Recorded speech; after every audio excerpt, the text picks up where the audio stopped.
Sejam muito bem-vindos a mais um estudo da lição, dessa vez a primeira lição desse trimestre. Então, a gente vai estudar um pouco sobre Paulo, conhecer esse grande evangelista, o que a gente pode aprender com ele para os nossos dias. Estou aqui com a Iris. Tudo bem, Iris? Mais uma vez, tudo bem, graças a Deus. E você, Sara? Tudo Tudo bem? certo. E a gente tem um super convidado, muito especial, nosso pastor Yuri Halbrich. Falei certo? Falou certo. Bom estar aqui com vocês, né, nesse início de lição. É sempre bom também poder começar uma nova lição. São outros horizontes, outras perspectivas, né? Agora vamos com Paulo para Corinto, né? Perfeito. A gente vai fazer uma mudança brusca aí, né? Porque a gente estava falando, como a gente até discutiu aqui, sobre uma lição um pouco mais reflexiva, né? E agora a gente vai aprender de forma mais prática sobre o Evangelho de Paulo, sobre o que ele viveu e o quanto que ele ensinou para a gente hoje, né? São lições que servem muito para os nossos dias.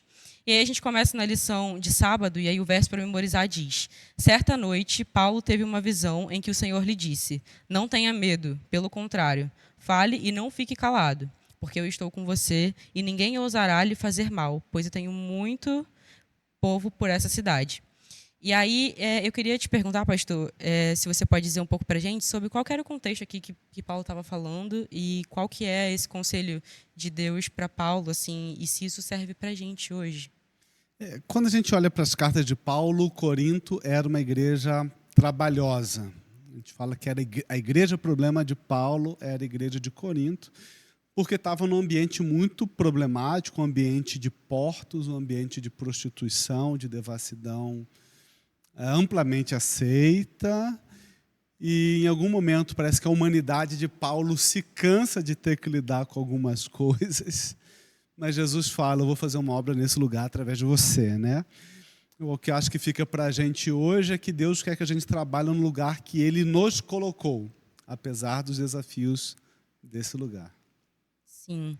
E aí, inclusive, não sei se eles vão concordar comigo, mas eu acho que Deus, para além de chamar a gente para trabalhar em locais difíceis, eu também vejo nessa situação que Deus insiste mesmo em pessoas difíceis, né? Assim, então, Deus olha para aquela cidade, vê o tanto de pecado que acontecia ali, né? Como o pastor falou, o tanto de coisas ruins, o quanto a igreja era teimosa, era difícil mesmo de lidar.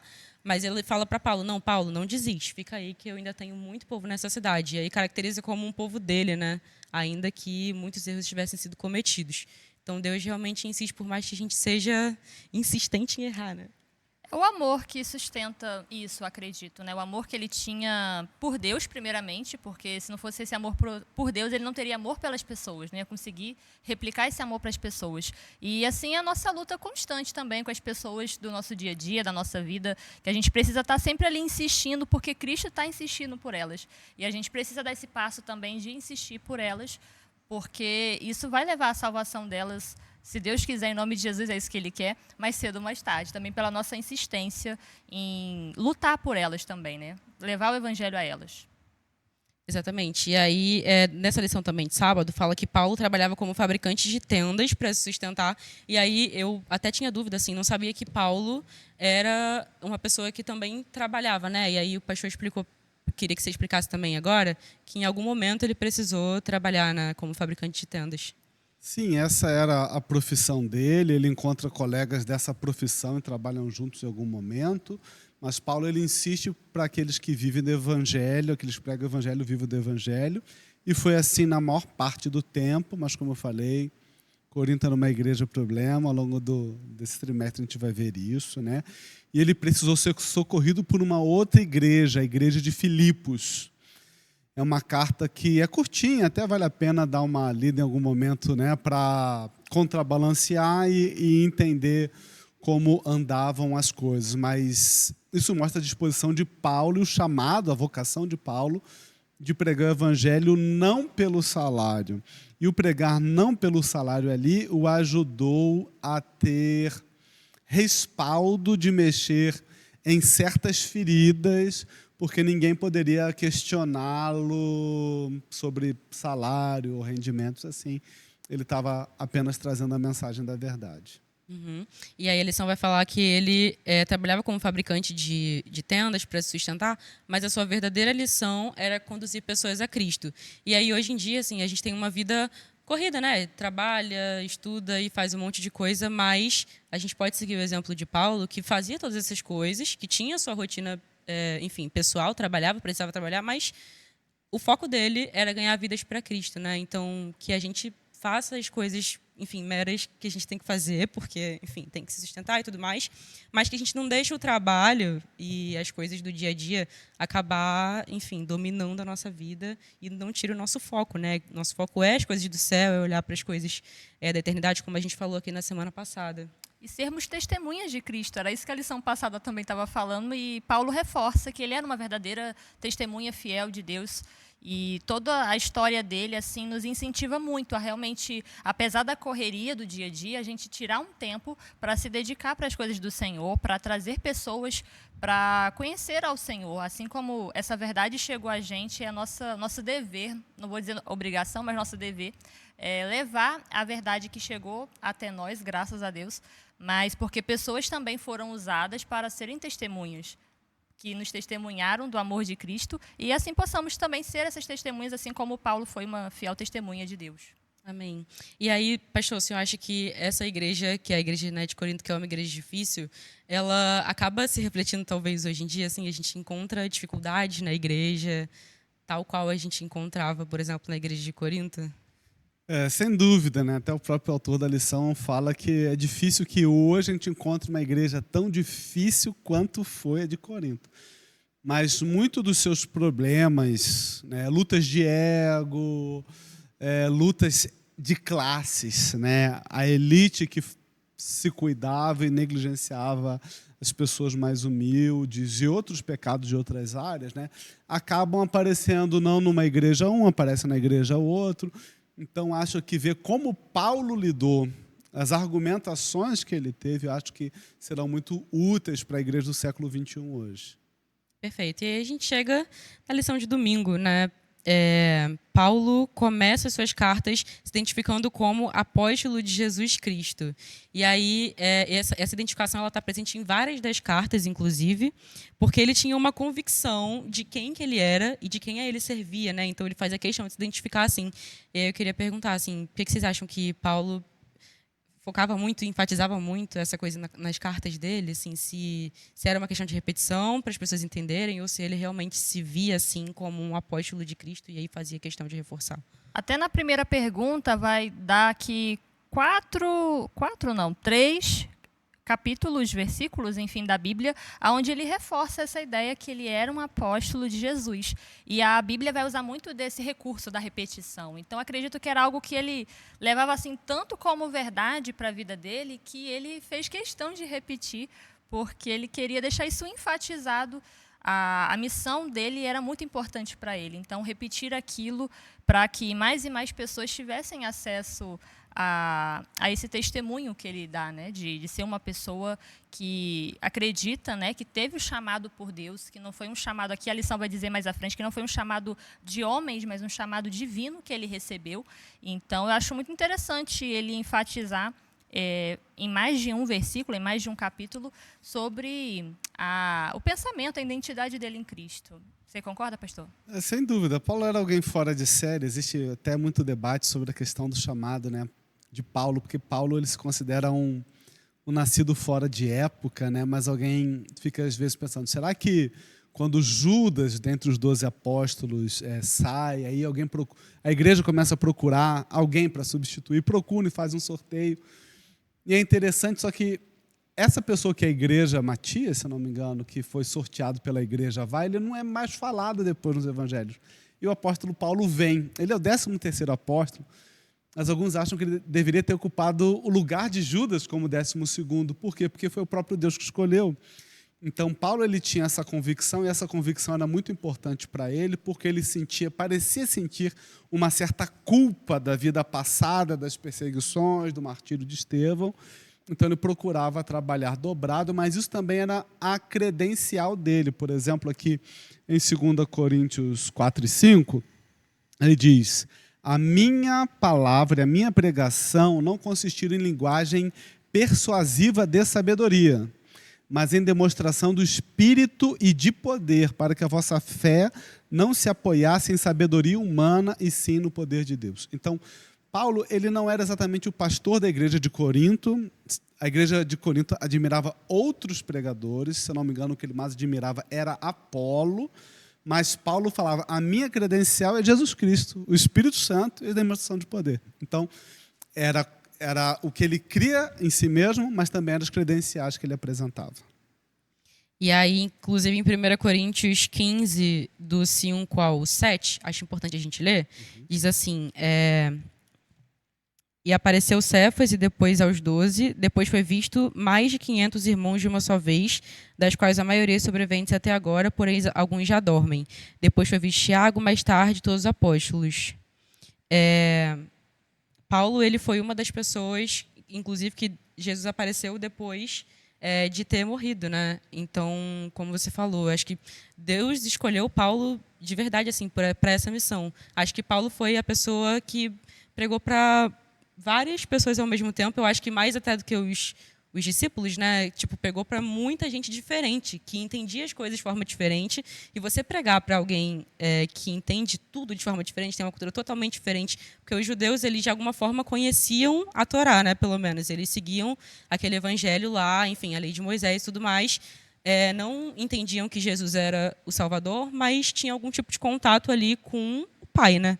Mas essa galera era uma galera que adorava diferentes deuses e tinha um entendimento totalmente diferente do que Paulo vinha pregando. E aí, tipo, entrar nessa cultura, na cabeça dessas pessoas, eu imagino que tenha sido uma dificuldade muito grande, que realmente é um chamado, né? Deus escolheu muito bem, assim, Paulo para poder realizar essa missão. E saber usar a estratégia correta, né, para poder alcançar as pessoas. Às vezes, a forma de alcançar uma pessoa não pode ser a mesma forma de alcançar outra, porque vai muito também do contexto de vida da pessoa, do que ela viveu, do que ela acredita. E Paulo usou essa abordagem, assim, de entender a cultura da época e ver como ele poderia trabalhar naquilo, como ele poderia falar de Deus de uma forma que o povo pudesse entender com o conhecimento que eles já tinham. Paulo, ele era um herói de dois mundos e, por isso, ele era a ponte necessária, né, para que o evangelho se espalhasse. Assim, é interessante, assim, os historiadores não cristãos acreditam que o que Jesus tentou fazer foi uma reforma do judaísmo, os que não creem em Deus. E que Paulo é que gerou o cristianismo, porque a maior parte do Novo Testamento foi escrito por ele, a expansão é por ele, porque ele era cidadão romano por nascimento, mas etnicamente, sangue, ele era judeu. Então, ele cresceu no meio desses dois mundos. Então, ele sabia, era o único apóstolo que falava grego, hebraico-aramaico e latim. Quando tem a discussão de línguas, que em algum momento da lição a gente vai ver, ele questiona, vocês ficam falando língua, mas isso não serve de nada, porque eu falo mais língua do que todos vós. Então, de vez em quando, Paulo ele dava, se a gente fosse usar o nosso português, uma esfregada na cara, digamos assim, no bom sentido da coisa, né?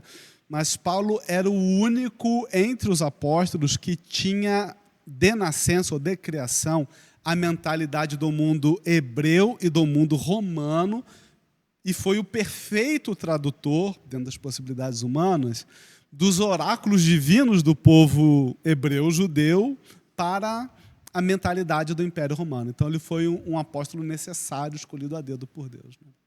E que bom, né? E aí, no finalzinho da lição de domingo, diz assim, Paulo amava tanto a Cristo que ele não conseguia deixar de pensar nele e falar sobre ele. Seu desejo era compartilhar Jesus com aqueles que estavam sob seus cuidados, a fim de que a vida dele também estivesse centrada em Cristo.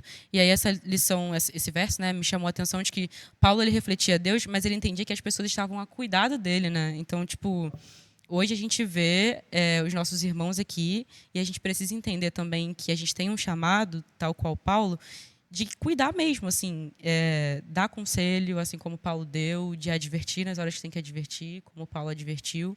E Paulo, ele literalmente fazia essa ponte, né, entre Cristo e as pessoas. As pessoas estavam sob seus cuidados. E aí eu até estava falando aqui que eu acho muito, muito ousado da parte de Paulo, mas eu acho que é muito lindo até, porque eu não teria essa coragem de falar isso. Mas quando ele fala, tipo, sejam meus imitadores, assim como eu sou de Cristo. Imagina, você falar para alguém, me imita.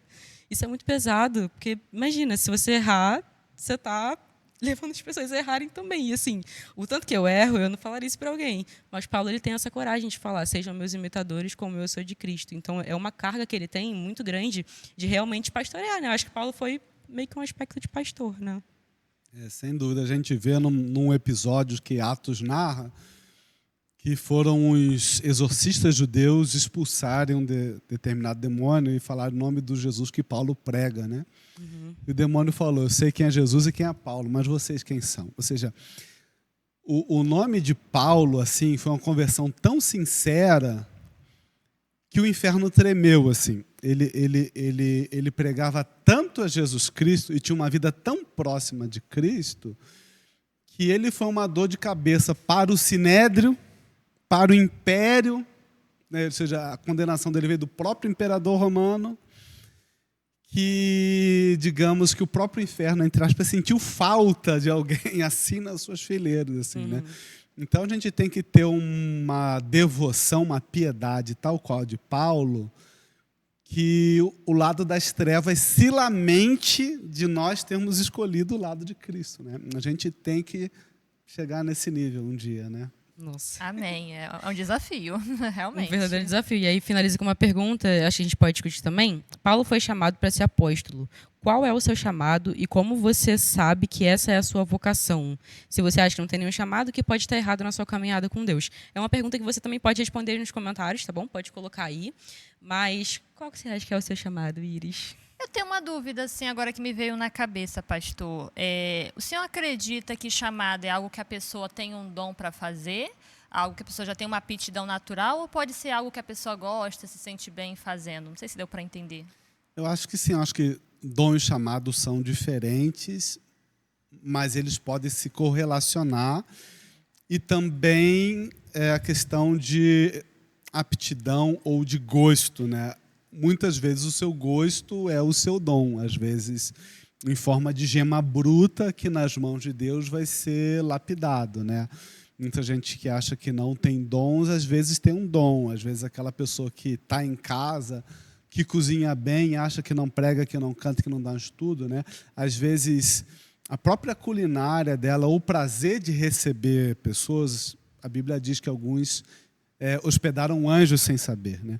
Então, o campo de alcance do Evangelho e a multiforme sabedoria de Deus, ela é muito ampla, né? Eu posso louvar a Deus com um instrumento musical ou com um gesto, né? E de várias formas, né? Então, o conselho é, se você gosta e sente alguma coisa, se lance e deixa Deus guiar. Amém. Eu acho que o meu... Eu não sei não, né? Mas eu estou tentando descobrir. Mas... eu acho que eu me sinto muito bem quando eu estou fazendo missão. Tipo, Missão Caleb. É sempre o momento que eu mais me aproximo de Deus, que eu realmente sinto que eu estou sendo transformada, assim, e é o que eu mais gosto de fazer. Não só, inclusive, ir, por exemplo, para uma animação e tal, só que, né, tem muitas coisas aí em volta disso, mas, assim, é onde eu realmente me sinto bem, essa coisa do evangelismo. E você, Iris? Assim, eu também estou me descobrindo, né? Cada dia a gente vai tentando uma coisa, vai tentando outra e vai vendo o que se adapta melhor, né? Onde Deus tem dado oportunidade, isso é uma forma também de descobrir qual é o seu dom, o seu chamado. O que você foi sendo chamada para fazer, você vai dar o seu melhor, tentar glorificar a Deus nisso e, se for para ser, vai ser, assim, vai frutificar, né? Que eu digo. E um parênteses antes da gente seguir, né? Existe um teste de dons de um livro do NASP, assim, ele é bastante interessante, onde a gente pode aplicar na igreja. Quem está aí nos acompanhando pode também procurar aí, né? Teste de dons do NASP. E a gente tem um núcleo de missão aqui no Rio de Janeiro, na igreja de Botafogo. Uma das pessoas que dirige, está à frente lá, a Luciana Broto, né? A companheira de missão antiga. Tem feito missões de curta duração no Tocantins, acho que nessas duas últimas passadas, que são missões de 15 dias, né? Que às vezes alguém separa 15 dias das suas férias para experimentar a missão fora de casa, é bastante interessante. É o que geralmente dura a Missão Caleb, né? Às vezes é 15 dias direto, às vezes é tipo fim de semana. Ah, legal, aí, ó, já fica a dica para você que está em casa também, para embarcar nessa com a gente. E aí, quando a gente chega na lição de segunda-feira, fala que Paulo vai até a Corinto, né? E aí ele Na verdade, ele é chamado para visitar Atenas, mas ele é levado por alguns amigos, e aí nessa ida, eles acabam tendo que esperar algumas pessoas, e aí ele tem um intervalinho, né, nessa espera. E aí ele aproveita essa oportunidade para poder falar de Jesus, para poder pregar. E aí eu queria que a gente talvez conversasse um pouco sobre como que a gente aproveita essas oportunidades, né, desses intervalos que a gente tem na vida hoje em dia. A gente, às vezes, tem um círculo de amigos que nunca ouviram falar de Jesus, ou então que, enfim, já ouviram, mas ouviram talvez de forma errada, né, porque a gente vê falar muito de forma errada sobre Deus e sobre o Evangelho. E, às vezes, a gente pode ser essa ponte, né, que vai tentar introduzir ali Jesus de alguma forma. Então, assim como Paulo, como é que a gente pode pregar o Evangelho também nesses momentos em que são oportunos para a gente?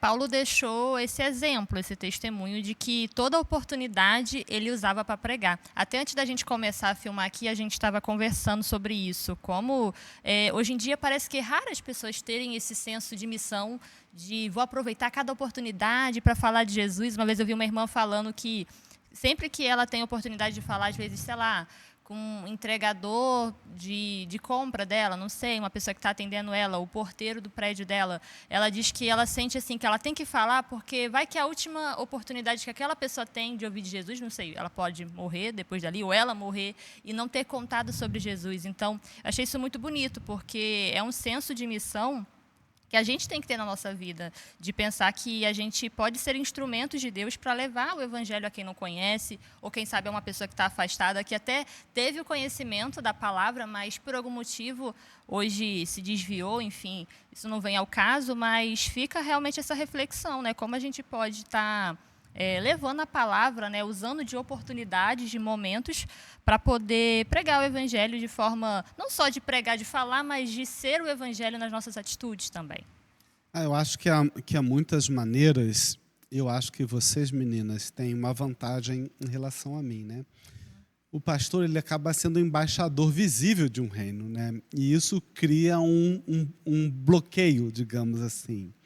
Ou alguns pensam na santidade do pastor, ou outros, vendo maus exemplos, pensam que pode ser um pastor corrupto, como outros que existem pelo mundo afora. Então, existe uma resistência, né? Mas o membro que a gente fala que é membro leigo no sentido de que não está vinculado à obra diretamente com salário, ele é um agente secreto. Então, na hora de ir na padaria, na hora de ir no cabeleireiro, na feira, enfim. E uma das coisas que ajuda é essa nossa campanha, por exemplo, do Impacto Esperança, né? Assim, você adquire alguns livros para você e se coloca um desafio. É R$1, vou comprar 12, começa um por mês. E aquela pessoa que você sempre corta o cabelo, enfim, deixa um com ela e coisas assim, né? É o mensageiro silencioso. Então, acho que quem está em casa, eles têm. Só você vai ser o instrumento de Deus para alcançar aquelas pessoas com as quais você está em contato, né? Inclusive, em Atos, capítulo 17, verso 16, diz que, enquanto Paulo esperava em Atenas, o seu espírito se revoltava em face da idolatria dominante na cidade. Eu acho que Paulo, para além de pregar, Paulo também ensina algo para a gente hoje, que é da gente não se conformar com as coisas desse mundo, né?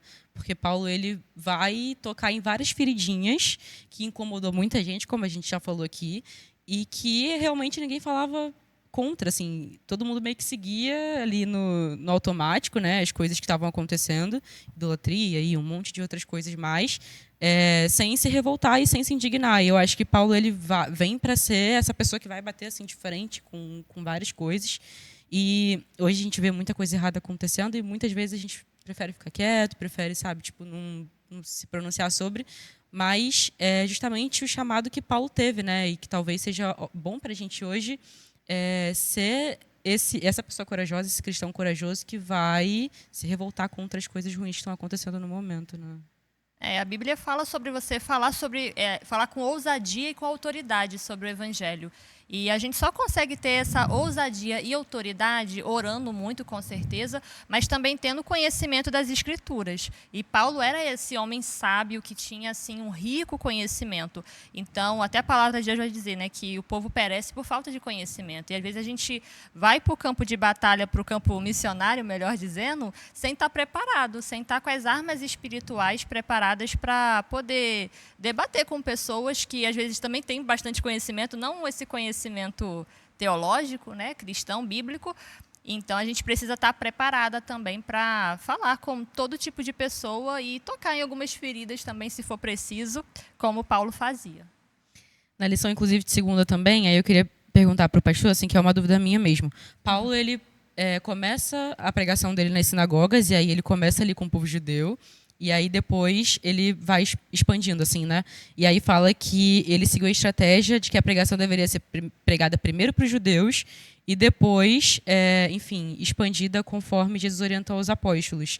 Essa orientação de Jesus também foi para Paulo ou foi só para os discípulos, assim, de expandir essa mensagem primeiro pregar para os judeus e depois expandir? Interessante sua pergunta. Eu não me recordo se Jesus especificamente falou para ele começar ali. Embora, quando Jesus manda Ananias batizar Paulo, fala que ele seria luz para o meu povo Israel, para os gentios e para os reis. E mais ou menos a gente vê que em Atos segue essa ordem. Ele tenta pregar ali, ele é rejeitado, uma hora ele se cansa, de vez em quando Paulo se cansa com as coisas, né? E ele vai para os gentios e ele termina a sua carreira com os reis. Mas eu penso que tem duas coisas aí. Uma coisa de coração, uma coisa de estratégia. A coisa de coração porque era o povo dele. Então a gente vê que ele se irritava com a idolatria. Então ele se sentia naturalmente como um doutor da lei, hebreu de hebreu, circuncidado, etc., dentro de uma sinagoga, era o ambiente dele. Era o que ele sabia fazer, onde ele foi treinado. Então, é aquela esperança de repente, esse povo daqui, meu povo, vai ouvir. Acho que é isso. E a outra coisa é, quando a gente faz evangelismo, a gente fala que a gente tem que partir do conhecido para o desconhecido e do simples para o complexo. Um exemplo, vocês sabem que o Pai Nosso é mais ou menos o mesmo, mas nós temos traduções bíblicas diferentes, né? Então, tem o teu é o reino ou o vosso reino, né, entre evangélicos e católicos. E muitas vezes eu faço funerais onde vêm pessoas, nosso país de maioria católica. Então, procuro fazer o Pai Nosso de uma maneira mais católica, entende?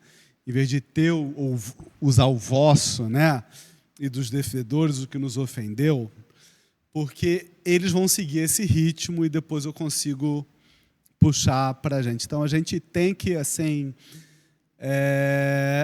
ir aonde as pessoas estão e não esperar que elas cheguem a nós. Eu acho que essa é a estratégia de todo evangelista. É tentar descer do pedestal, chegar até onde que ela conhece e tentar puxá-la para cá. Então, os judeus deveriam ser uma base para a pregação de Paulo nas regiões que se encontravam.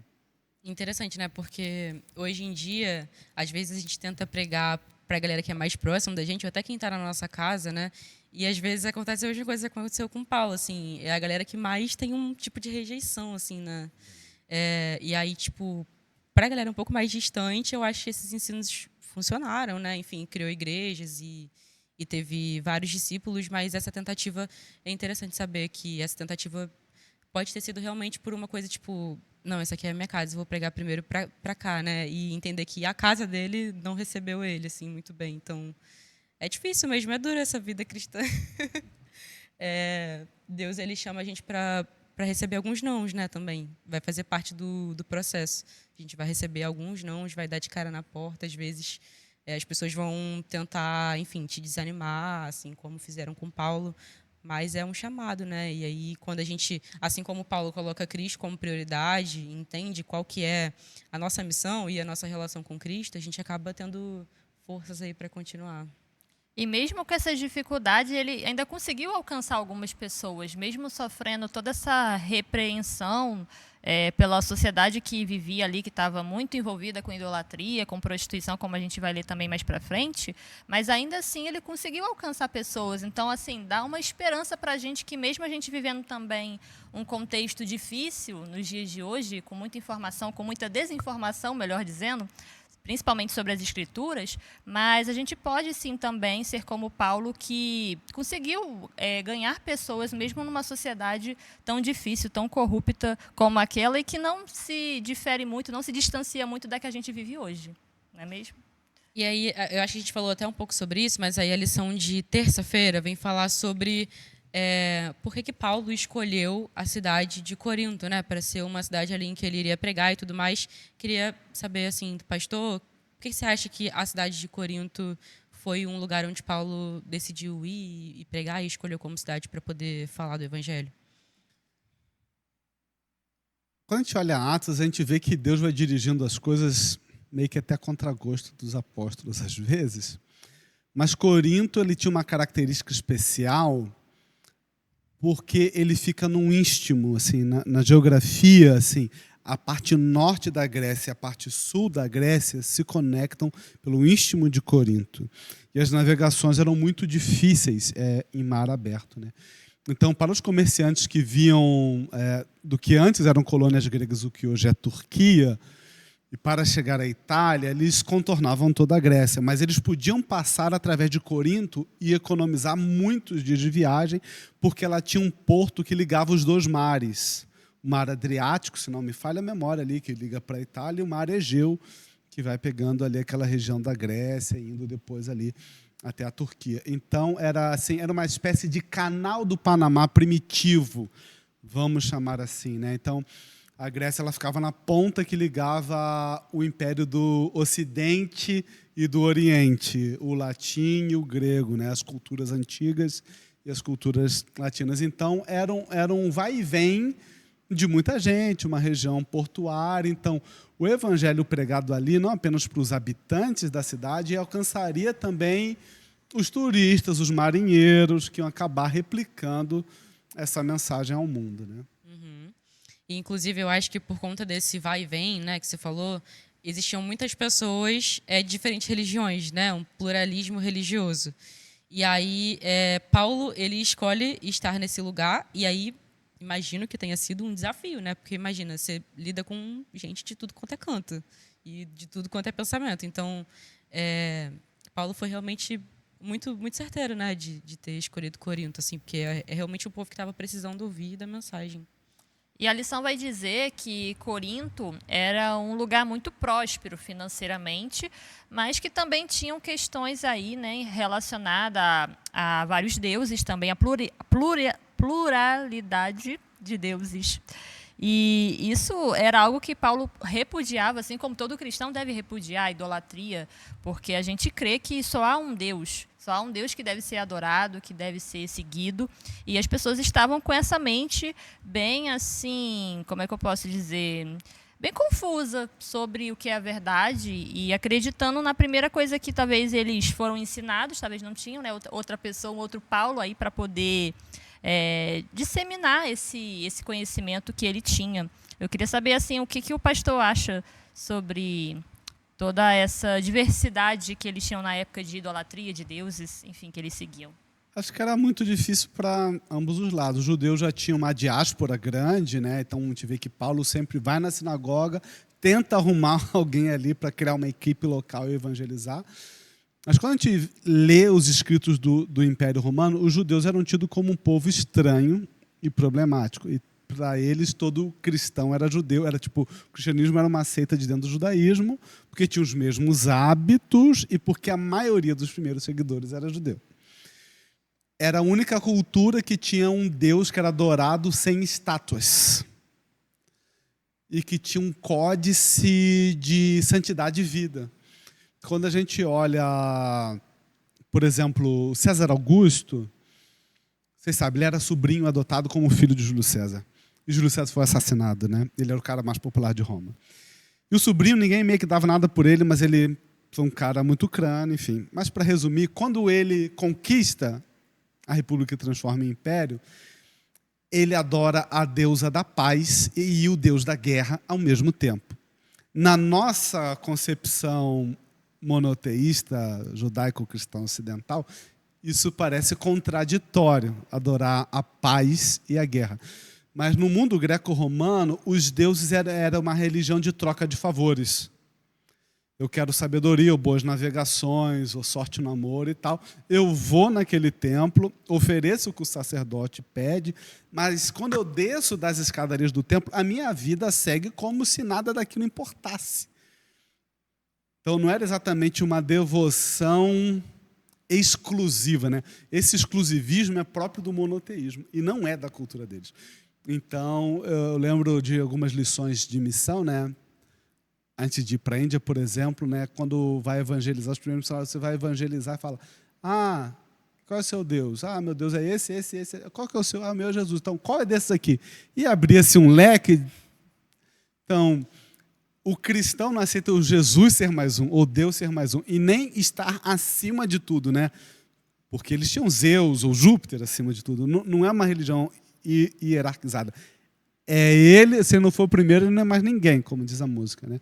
Então, isso foi um choque grande, que aí não tinha que ser apenas a palavra teórica, mas um cristianismo vivido para dar testemunho de poder e os pagãos se converterem.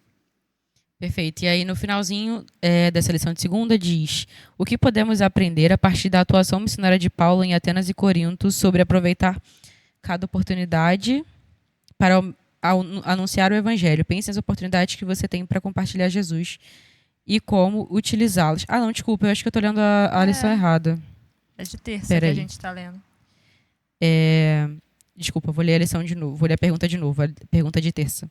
Em Corinto, Paulo enfrentou o desafio de uma sociedade idólatra e permissiva. Quais aspectos da cultura atual dificultam a pregação do evangelho e como superá-las? Eu queria que a gente falasse um pouco sobre isso, porque uma sociedade idólatra e permissiva não parece tão diferente assim da sociedade que a gente encontra hoje, né? Uma galera que perdeu a noção do que é certo e errado, que não tem mais muito valores morais bem definidos. Assim, a verdade é muito relativa. A gente vive na era da pós-verdade, literalmente, em que, tipo, o que é a verdade, né? Verdade líquida. Sua verdade, né? exato, ou a verdade dela. Então, como é que a gente consegue anunciar o evangelho, que literalmente é a nossa verdade, a nossa regra de fé e prática é a Bíblia, num momento no mundo que é isso, né? É muito permissivo e muito idólatra. Às vezes nem idolatria como a gente conhece, né, com relação aos deuses e tal. Mas uma vez eu li um livro chamado Deuses Falsos, que eu não vou lembrar quem é que escreve, mas é um livro que fala muito sobre o quanto que a gente coloca várias coisas na nossa vida como prioridades e acabam virando deuses, porque a gente passa tanto tempo com aquelas coisas que está muito mais acima de Deus, por exemplo, né? A gente passa tanto tempo assim no celular, enfim, rede social, ou fazendo qualquer tipo de coisa, e aí quando a gente vai dedicar tempo para Deus, a gente dedica, sei lá, 10 minutos no dia, no máximo. Né? A gente faz aquela oração curtinha de 30 segundos para finalizar o dia e acha que está tudo certo, né? Então, é uma sociedade não tão diferente do que a gente vê hoje. E a história parece que ela é cíclica, ela vai se repetindo ao longo dos anos. Eu gosto muito de estudar sobre história de modo geral, não só história da Bíblia, assim, né? Mas a gente vê assim ditaduras no passado, tantas coisas que foram se repetindo. Parece que passava 10 anos, 20 anos, acontecia tudo de novo. E assim acontece hoje. É muito difícil. Assim, eu acho que hoje talvez está até pior a questão mesmo da idolatria e da imoralidade sexual, como aqui Corinto vivia, e é realmente um desafio hoje pregar o evangelho, assim, até mais, eu acredito, do que naquela época. Posso estar errada, mas eu acho que as coisas estão realmente caminhando para ficar uma situação onde só poucos vão restar ainda fiéis à pregação do evangelho, à missão de Deus. O que você acha, pastor? Assim, para complementar essa parte de similaridades, a gente vê que o Rio de Janeiro, especificamente a gente aqui do Rio, é uma cidade portuária, é uma cidade que exporta cultura, é uma cidade promíscua. E um dos desafios, eu diria, para o pastor ou qualquer evangelista, é que o carioca é de tudo e não é de ninguém. Alguns tempos atrás, uma música do Zaqueu aí popularizou muito. E ela foi regravada como funk, como pagode, como diversos temas. Ou seja, o pessoal estava cantando a música para dançar e para tentar sentir Deus, com uma bebida do lado, ou com um amante do lado, sem mudar a vida. Então, O carioca, ele pode ir na igreja num batizado, ir num casamento, ou quando está numa dificuldade, busca a igreja de um parente, de um amigo, mas no final do ano vai pular 7 ondas e vai ter suas crendices populares daqui, né? Então a gente vê essas semelhanças que o Rio é uma cidade eclética e o carioca não é muito decidido, né? E o cristianismo chama por decisão e compromisso. O que eu acho que a gente pode fazer para superar essas dificuldades é a contracultura do bem, que é aquele evangelismo social também. Por exemplo, o Quebrando o Silêncio, o Vida por Vidas, né, de doação de sangue, o mutirão de Natal, o de Páscoa ou de inverno, que nem todo lugar faz, né? Mas quando a pessoa não cristã vê um cristianismo vivo, genuíno, ele dá mais ouvidos e respeita isso. Então, acho que o que tem que mudar é nós, somos nós, né? De viver um pouco mais perto desse cristianismo para que ele tenha poder, né? Para que ele tenha poder. E aí entra nos assuntos que a gente já falou em outras lições, que vem sempre falando sobre isso, né? Que às vezes a nossa vida é o testemunho mais poderoso que a gente vai conseguir contar, né? Que a gente vai conseguir fazer outras pessoas ouvirem. E aí, na lição de quarta-feira, ainda vai falar assim: o trabalho de Paulo entre os judeus em Corinto não foi tão frutífero quanto ele desejava, mas lá no final vai inclusive trazer um verso que está em Atos 18, verso 8, que diz assim: mas Crispo, o principal da sinagoga, creu no Senhor com toda a sua casa. Também muitos dos coríntios ouviam, criam e eram batizados. Ou seja, não foi um trabalho que foi em vão, né? Então, por mais que tenha sido algo difícil ali, pelo menos entre os judeus, foi um trabalho que, no final das contas, meio que deu frutos. Então, às vezes a gente trabalha, né, para Cristo, achando que não está rendendo muito, mas no final das contas, Deus é quem sabe, né, quem que é ali que vai se converter, se vai ter frutos, e o Espírito Santo é o responsável por convencer. Então, Paulo, por mais que tenha sido muito difícil para ele, lutou demais ali contra várias questões, mas no final das contas valeu a pena, né? Então, para a gente também isso serve. E em Isaías 55, versículo 11, diz que a palavra do Senhor não voltará vazia. E foi isso que aconteceu na pregação, no testemunho de Paulo. A sementinha foi plantada. Pode não ter chegado em todos os corações, como ele gostaria, provavelmente. Mas, assim, se uma pessoa só se converteu, acredito que isso é muito forte. Se uma pessoa se converte pelo nosso bom testemunho, pelo como o pastor falou, a pessoa vê um evangelho na prática, mais do que só palavras, mas a pessoa, assim, tendo ações cristãs de fato, que aquilo vai impactar mais do que, às vezes, só falar bonitinho, ler um versículo, mas a pessoa se sentir ajudada, ver que existe uma pessoa que ama ela, que é o próximo dela, que é quem o Senhor Jesus falou que você deveria amar, servir, enfim. Isso vai causar uma impressão muito mais forte do que qualquer palavra, às vezes uma canção, uma pregação, que não seja importante, tem o seu valor. Mas o Senhor trabalha de diversas formas, não é mesmo, pastor? E Deus joga um xadrez que dura gerações, né? Às vezes a gente vai ver o fruto agora, mas às vezes não. O próprio apóstolo Paulo, ele se converte após a morte de Estevão. Eu acredito que a morte de Estevão deve ter causado um impacto emocional muito grande, porque Estevão, a Bíblia diz que ele era um homem cheio do Espírito Santo, ninguém conseguia refutar e por isso o mataram, mas ele não lança maldição, não reclama, não chora, pede perdão. Então, Estevão foi um pequeno Cristo. E Paulo provavelmente foi naquela cavalgada até Damasco com essas cenas na cabeça. Eu lembro de uma história, eu não me lembro exatamente o início da história, mas parece que uma igreja lá nos Estados Unidos, na época, queria aposentar ou deixar de subsidiar um evangelista porque ele não estava tendo sucesso numérico nas suas campanhas evangelísticas. Não era a nossa igreja, era uma outra igreja. E ele batiza um único menino numa campanha evangelística que demandou muitos recursos da sua igreja de origem. Depois disso, a igreja demitiu ele. Mas esse menino cresceu e se tornou o príncipe dos pregadores nos Estados Unidos, que foi responsável por uma das ondas de reavivamento nos Estados Unidos, né? Ou histórias como a de Lutero também, que o pai queria que ele fosse, acho que advogado, e ele se converte e fica preso num castelo, e lá ele escreve o Castelo Forte, que é um hino que é muito usado hoje. Ele traduz a Bíblia para o alemão. E aí começa... Enfim, a gente não sabe Deus jogando o xadrez dele, né? O que a gente tem que fazer é pregar e deixar as consequências com Deus, né? E ele vai fazer as coisas.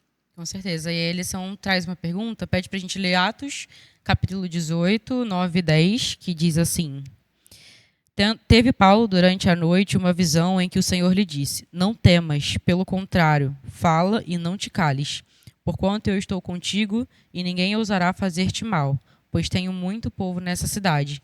E aí a pergunta é, né, o que podemos deduzir sobre a reação de Paulo diante dos desafios em Corinto e como que Deus encorajou esse servo?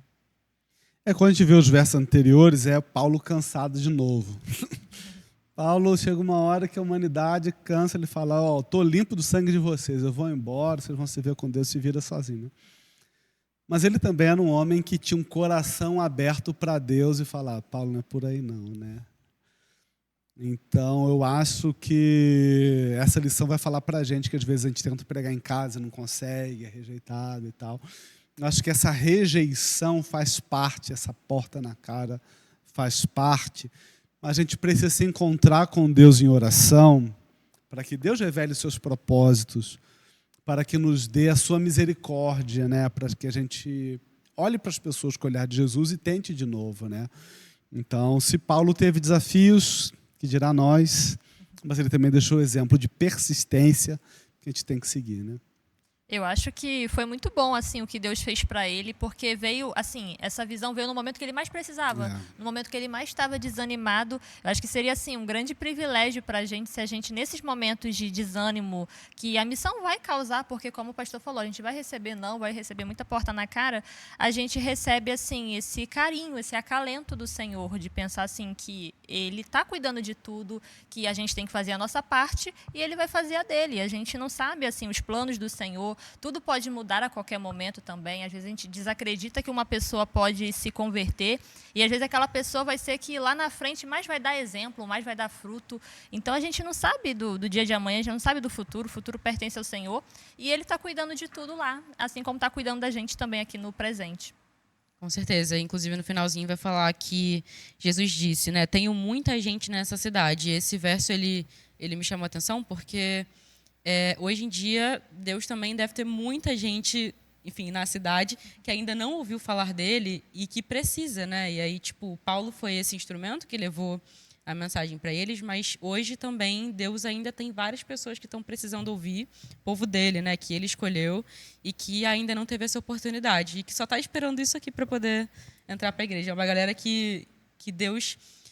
Já conhece, já sabe do coração, só está tipo, precisando do empurrãozinho. Uma vez a gente fez Missão Caleb lá no Complexo Alemão, e aí a gente encontrou alguns cenários um pouco difíceis, né? E aí esse, inclusive, marcou assim, para sempre o meu coração, porque era um homem que estava com câncer, não tinha família, estava em casa, deitado, sem nada na geladeira para comer. E aí a gente estava tipo, fazendo entrega de folhetos assim pelos becos, e aí uma pessoa falou assim, não, vai lá na casa dele. E aí falou para a gente ir lá. E aí a gente foi, quando a gente chegou lá, a gente se deparou com a cena, né? Ele estava muito magro e estava muito cansado, só que quando ele viu a gente, ele começou a chorar e rir ao mesmo tempo. Eu acho que eu nunca vi uma cena, tipo, alguém fazendo isso, eu não sabia que era curioso. Possível. Ele chorava e ria. E aí, tipo, a gente não entendeu muito bem, perguntou para ele, ele falou assim, não, eu estava fazendo uma oração agora, pedindo a Deus para poder me ajudar, porque eu não sabia mais o que fazer, e vocês chegaram bem na hora que eu estava orando. Legal. E aí, tipo, a gente conseguiu ajudar ele, né, enfim, com um alimento ali, mas o cara se converteu, assim, e várias pessoas que estavam esperando isso aqui, que tinham se afastado da igreja, mas que estavam querendo voltar, só não estavam com tanta vontade assim, mas aí tem aquele empurrãozinho que a gente dá, que a pessoa vai tomar a decisão de voltar. Então, Deus tem seus escolhidos, e Ele se preocupa mesmo com essas pessoas que estão lá fora, e Ele faz questão de falar, essa galera é minha, é o meu povo que está naquela cidade, sabe?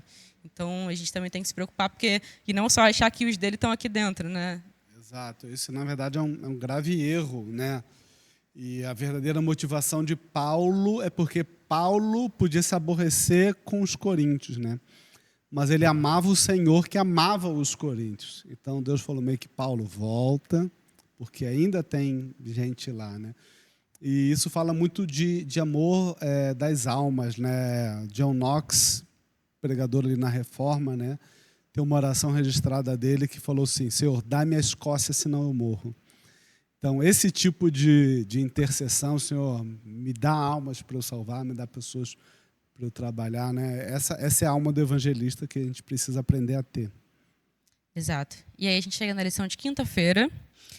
A lição vai falar um pouco sobre a divisão ali, né, de 1 Coríntios até 2 Coríntios, e falar sobre alguns problemas que a gente via nessas igrejas. O senhor pode falar para a gente um pouco sobre qual que era o contexto assim, de 1 Coríntios, 2 Coríntios, e por que Paulo faz questão de escrever, tipo, quais que eram os problemas que ele notou, a ponto de ele falar assim, não, tem que escrever uma carta para essa galera. Eu acho que eu não vou me lembrar de todos, mas Paulo menciona assim, uma questão de luxúria, digamos, o pecado da luxúria, muito grande, né? Ele chega a falar o seguinte: poxa, eu não vejo nem com o pessoal não convertido algumas coisas que eu estou vendo aqui. Ele fala, olha, tem alguém que deu em cima da madrasta, por exemplo, né? Assim, mas tipo, Paulo vai falando, vocês estão perdidos. Teve gente que saiu bêbado da Santa Ceia,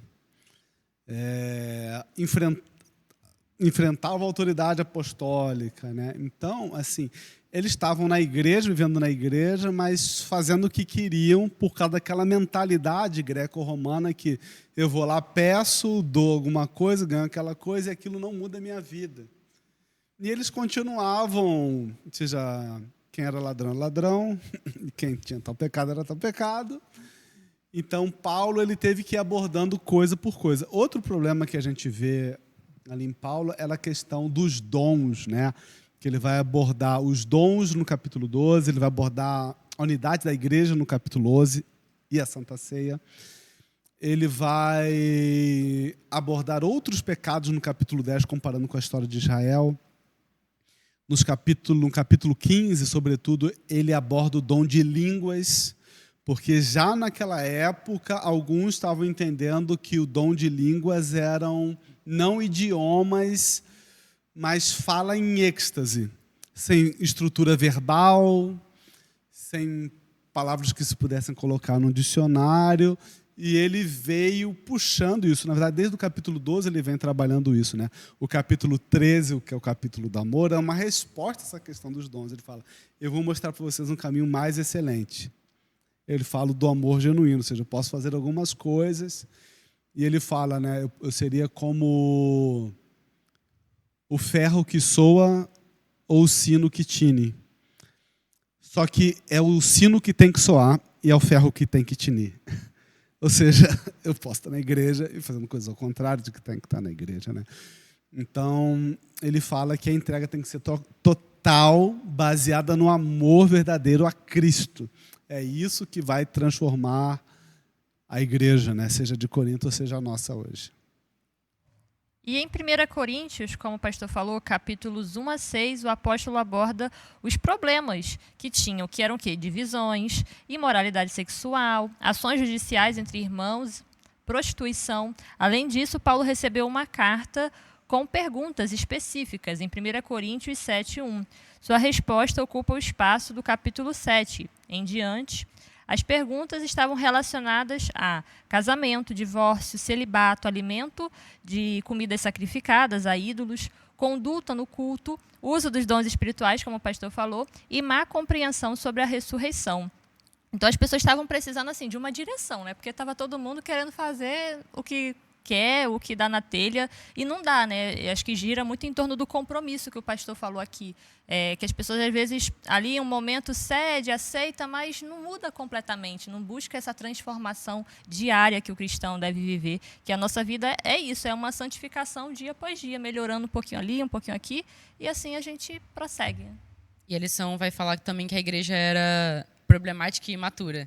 E aí a gente, sei lá, não sei se posso fazer essa comparação, mas eu penso muito num adolescente meio rebelde, assim, sabe? Tipo, que ainda não atingiu a idade adulta, não formou direito as coisas na cabeça. Uhum. E aí eu acho que a igreja era meio assim, né? Tipo, era uma igreja que ainda não estava muito bem formada, e aí Paulo vem para dar enfim, lapidar essa igreja, né? E aí, tipo, corrigir esses erros que estavam acontecendo muito. E, enfim, hoje a gente ainda, talvez, está imaturo, né? Mas eu acho que vai se ajustando até a volta de Cristo, em que a gente realmente vai ser transformado e vai se libertar desse pecado. E aí a gente vai ser a noiva adornada, enfim, para o nosso noivo. E aí, enfim, eu acho que é uma construção diária, né? Eu acho que a santificação ela vai acontecer até o céu, né? Então a gente vai se preparando dia após dia, tomando decisões, sendo lapidado, tanto pelos escritos de Paulo quanto pela Bíblia inteira, né? Deus deu uma palavra para a gente que é muito rica e que norteia a gente em vários sentidos, em vários assuntos. Então, quanto mais a gente se dedica para poder se lapidar, mais a gente se torna maduro, né? E o contrário que essa igreja era, né? Que era uma igreja imatura. Muito boa a sua reflexão. Eu acho que o que nos é difícil hoje, e é difícil para o ser humano em todo o tempo, é a questão do ego, né? Porque Paulo era um cristão maduro e ele repreendia as rebeldias adolescentes, vamos chamar assim. E eles rebatiam Paulo com termos até grosseiros algumas vezes. E chegou um ponto de Paulo falar assim: eu dou graças a Deus que eu não batizei nenhum de vocês. Tipo assim, falar, ainda bem que eu não sou responsável pela vida de vocês, digamos assim. Mas hoje a gente também, mais hoje do que antes até, a gente tem uma desconfiança à autoridade embutida na nossa cultura. A gente desconfia do pai do professor, do diretor, do político, do pastor, do ancião, etc. Por uma série de maus exemplos, mas por uma questão de ego humano. Ninguém quer ser repreendido. Mas a gente precisa disso, né? Ou seja, de ter um pai de fé, um irmão mais velho de fé, que nos conduza. E a gente precisa ter essa humildade. E é algo que cada um tem que trabalhar no seu coração ou permitir que Jesus trabalhe no seu coração, né? Eu sempre tive esse medo, assim, também, de ser repreendida. Mas eu comecei a pensar que essa repreensão é para o meu bem. E é nessas horas que a gente tem que ter a humildade que o pastor falou, de reconhecer que a gente vai ter erros e ter essa pessoa mais experiente, essa pessoa que às vezes caminhou aí, trilhou um caminho, assim, há mais tempo do que a gente. Principalmente receber um conselho dos mais velhos, que a palavra de Deus também vai dizer em Provérbios que os mais velhos têm conselhos sábios para dar para aqueles que são mais novos e realmente ter esse coração aberto a entender que a gente pode mudar, que a gente tem coisas que precisam ser modificadas. E a pessoa está falando para o nosso bem, porque o Senhor fala, né, que eu os disciplino porque eu os amo. Então, a gente precisa receber essa disciplina com amor e não pensando que a pessoa quer, não sei, nos destruir com aquilo. Não levar aquilo tanto para o pessoal, mas sim levar como uma forma de auxílio, de crescimento espiritual também. Aí, no finalzinho da lição, fala que em 2 Coríntios, os cristãos ali de Coríntios eram influenciados pela cultura ao redor, e eles valorizavam muito a competição, o poder, a riqueza. E aí Paulo vem para poder formar uma cultura sentada em Cristo. E aí ele apresenta para esses cristãos, né, para essa igreja, a visão através das lentes do Evangelho. E eu achei essa expressão muito, muito curiosa, assim, lentes do Evangelho. Tipo, se a gente olha o mundo com um olhar que a gente, né, costuma olhar, né, que é, no caso, pelos nossos olhos, assim, sem enxergar realmente o macro e sem enxergar o que Deus vê, a gente acaba olhando de forma errada. E aí a gente acaba tirando conclusões erradas e fazendo coisas erradas. Então, quando a gente olha pelas lentes do Evangelho, a gente vê que muita coisa a gente poderia, por exemplo, se colocar no lugar da outra pessoa, às vezes ser um pouco mais empático, entender que aquela pessoa ali às vezes está falando isso ou está, enfim, criando caso porque ela tem algum tipo de questão na vida dela. Então a gente pode ser um pouco mais amor se a gente olhar com as lentes do Evangelho, né? Verdade. Então o Paulo estava querendo mudar a cosmovisão, né? A gente diria talvez hoje, né? Ou seja, o sistema operacional dos coríntios era o paganismo. Então, ainda que se agregasse coisas cristãs, o jeito de pensar era outro. Então, tinha que ter uma mudança basilar mesmo. E é isso que a gente precisa passar, e a Bíblia chama de conversão, né? A gente precisa passar por isso. Exato. E aí, na lição de sexta-feira, vai falar que, em sua pregação a Corinto, o apóstolo seguiu um método diferente do que ele fez em Atenas. E aí eu até fiquei com dúvida com relação a isso, porque qual que foi essa diferença? Assim, como é que Paulo trabalhou em Atenas e por que ele mudou a forma dele trabalhar em Corinto? Assim, ele percebeu alguma coisa errada ou ele viu que seria melhor trabalhar de uma forma diferente por conta do contexto da cidade? Qual que foi a causa dessa mudança? Quando a gente vê o Atos dos Apóstolos, a estadia em Atenas, e estudamos também Atos dos Apóstolos de Ellen White, comentando, né, o Atos dos Apóstolos da Bíblia, a gente vê que Paulo ele fez o que ele sempre fazia no sentido de procurar alcançar as pessoas aonde elas estavam. E ali era o berço da filosofia. Então, Paulo ele tem um discurso que ele cita muitos filósofos e dá argumentos filosóficos, e no início o povo se apaixona até que ele fala de ressurreição dos mortos, para eles era um absurdo.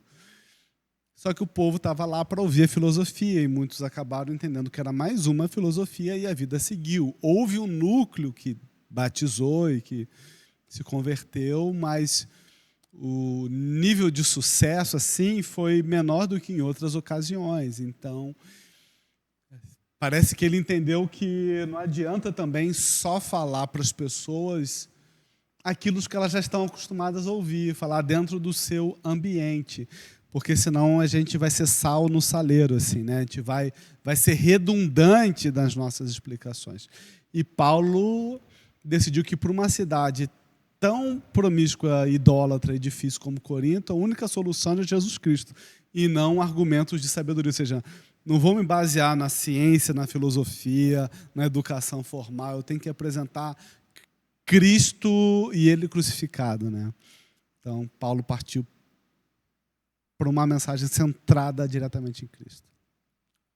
E aqui vai dizer que aquela passagem que o Senhor fala para ele, não tenha medo, porque em algum momento dessa trajetória dele, ele deve ter sentido aquele medo que a pessoa sente do ser humano natural de não estar conseguindo cumprir aquilo que ele foi com aquele propósito, e as pessoas estavam ali recusando a mensagem que ele estava propagando. E isso fica muito de ensinamento para a gente, porque a gente vai receber muitos nãos, e a gente não pode jamais pensar em desistir, porque é aquilo que o Senhor colocou no nosso coração e que é o certo a se fazer, que é realmente pregar o Evangelho, por mais que tenham tantos desafios, e numa sociedade, principalmente no lugar que a gente vive, no contexto que a gente vive do Rio de Janeiro, a gente tem assim muitas distrações e coisas que realmente afastam as pessoas mais e mais de conhecer o Evangelho. E se a gente não for, talvez, essa porta de salvação, vamos dizer assim, né? Porque quem salva é Cristo e a fé é nele, mas assim, a gente ser esse canal realmente, né? Que pode levar as pessoas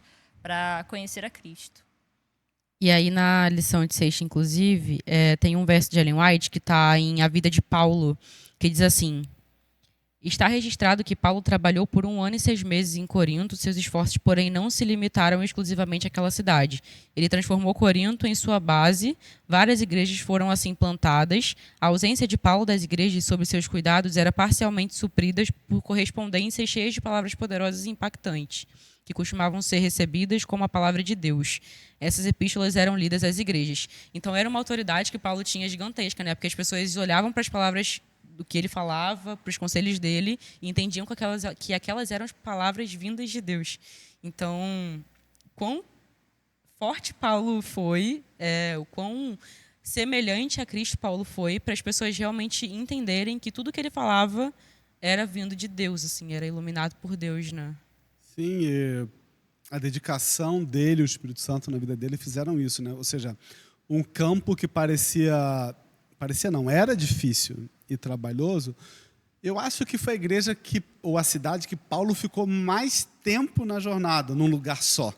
As outras ele ficava menos tempo, talvez o povo respondesse de coração mais aberto no início, ele montava um núcleo e saía e ia escrevendo as cartinhas, dando as orientações.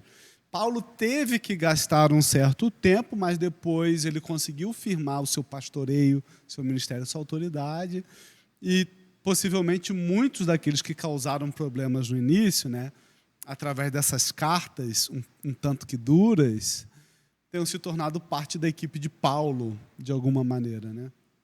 É isso. Então, Paulo foi um grande exemplo para a gente. Eu acho que eu aprendo muito com a história de Paulo, e eu acho que a gente pode realmente levar para a nossa vida como cristãos, né? A gente, cada um, é um pouquinho evangelista, né? Enfim, dentro do seu ciclo, dentro da sua comunidade. Então, que a gente aprenda com esse grande cristão que, obviamente, foi homem, teve erros, como todos nós, às vezes cansava, como a gente falou aqui, como o pastor falou, e às vezes a gente cansa também, mas que ao receber o conselho do céu de que a gente precisa continuar, de que a gente precisa insistir, de que Deus tem pessoas nesse mundo precisando de você, que a gente tem um pouquinho mais de força para continuar pregando sobre Ele, fazendo o trabalho dele até a eternidade. Amém. Eu quero agradecer a presença do pastor. Realmente foi muito bom esse estudo, que a gente tinha algumas dúvidas sobre a vida de Paulo e foi muito bom esclarecer, e que possam ter mais momentos assim que a gente pode sentar aqui nessa roda e poder debater sobre esses temas. Eu vou pedir então para o pastor orar, finalizar com uma oração. Senhor Deus e Pai, nós te louvamos pela tua palavra, ela nos enche de esperança de um Deus que ama pecadores, que repreende pecadores, mas que os purifica com o sangue de Cristo. Venha nos purificar também, venha nos ungir também com o teu Santo Espírito, que ao longo desse trimestre possamos aprender mais daquilo que o Senhor fez na vida do apóstolo Paulo e através da vida dele, que possamos ser semelhantes a ele na nossa geração, na nossa esfera de influência, nas nossas igrejas, para que se formem bases e movimentos missionários e assim concluamos a obra que o Senhor confiou a nós. Cuida de nós, é o que pedimos em nome de Jesus. Amém. Amém. Mais uma vez, muito obrigada pela sua presença, pastor. A gente vai finalizar aqui, mas antes eu queria te dar um recado. Se inscreve no nosso canal, liga o sininho para não perder nenhum vídeo, porque aí chega a notificação para você, fica muito mais fácil. E segue a gente também no Instagram, @adventistas_caixambi, para receber cortes, vídeos, conteúdos que a gente for postando por lá. Fica à vontade também para deixar comentários aqui sobre o que você achou da lição dessa semana, tá bom? Tchau, tchau. Tchau, tchau.